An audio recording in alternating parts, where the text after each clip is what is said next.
Bonjour à tous et bienvenue dans cette nouvelle série de tutoriels consacrée à EDC.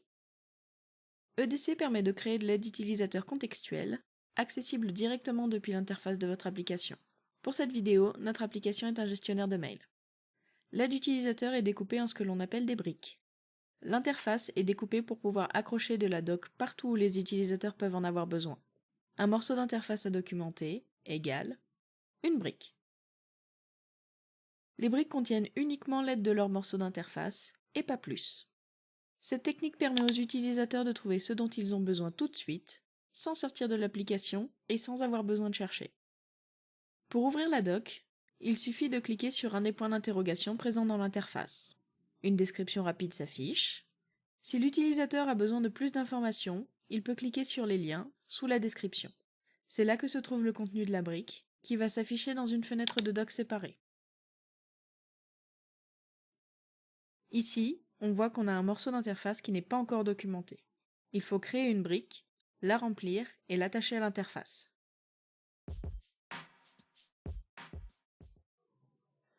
Pour créer une brique, il faut aller dans la section Aide contextuelle, faire un clic droit à la racine et sélectionner Créer une brique. La fenêtre de création s'affiche. Pour créer une brique, il faut au minimum un titre et un type. Le type représente le type d'interface à documenter. Je clique sur Créer.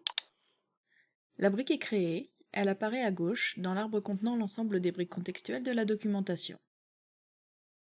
L'icône en forme d'œil permet d'afficher une prévisualisation. Pour l'instant, la brique est vide, donc la prévisualisation nous montre des messages d'avertissement.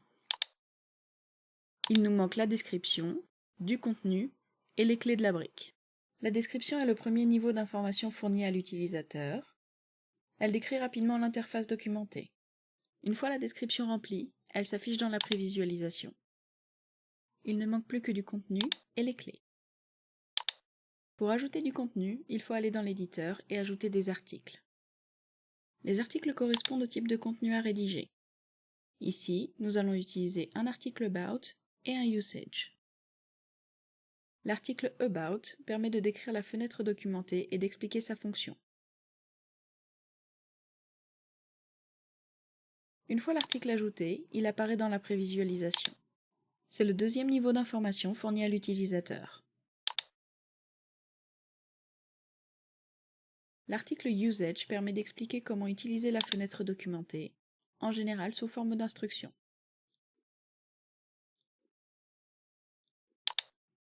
Le seul avertissement restant concerne les clés. Sans les clés, la documentation ne pourra pas être publiée. Les clés sont définies dans l'onglet Paramètres. Les clés sont l'identifiant unique de l'interface documentée dans le code de votre application. Elles permettent à la brique créée de s'afficher dans l'interface. En général, ce sont les développeurs qui définissent les clés lors du codage de l'interface de l'application. Maintenant que tout est rempli, on peut sauvegarder.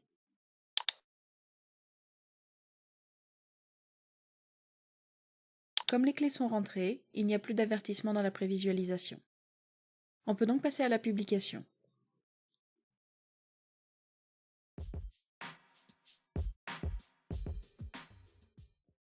La publication se fait en 4 étapes. Dans la première étape, vous pouvez sélectionner le produit et la version à publier. La deuxième étape est le format.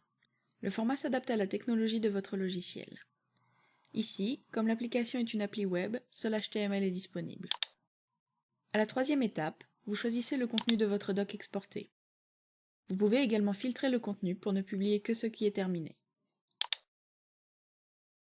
La quatrième étape vous permet d'éditer les paramètres, comme par exemple le titre de la documentation et le numéro de version. On clique sur Publier. EDC génère un fichier zip. Il n'y a plus qu'à le télécharger et le dézipper dans votre application.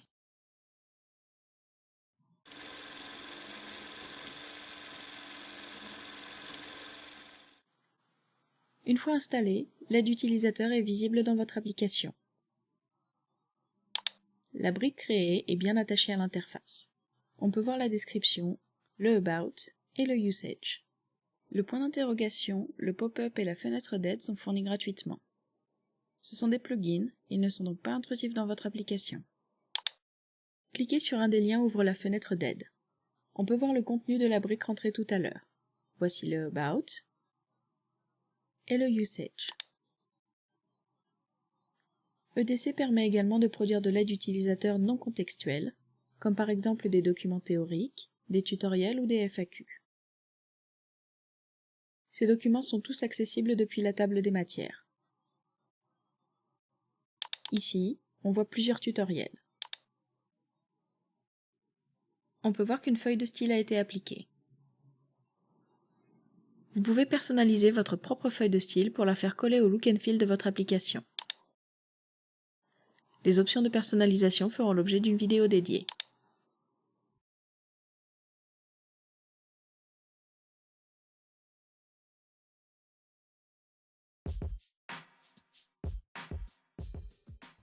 Pour résumer, les briques sont de petits morceaux d'aide utilisateur contextuelle. Elles permettent d'insérer de la documentation dans votre application, là où les utilisateurs en ont besoin, quand ils en ont besoin. Elles vous laissent construire plusieurs niveaux d'information, du plus simple au plus complexe, et elles sont faciles à intégrer dans votre application. EDC et ses plugins gratuits gèrent tout pour vous. Merci et à bientôt pour d'autres tutoriels EDC.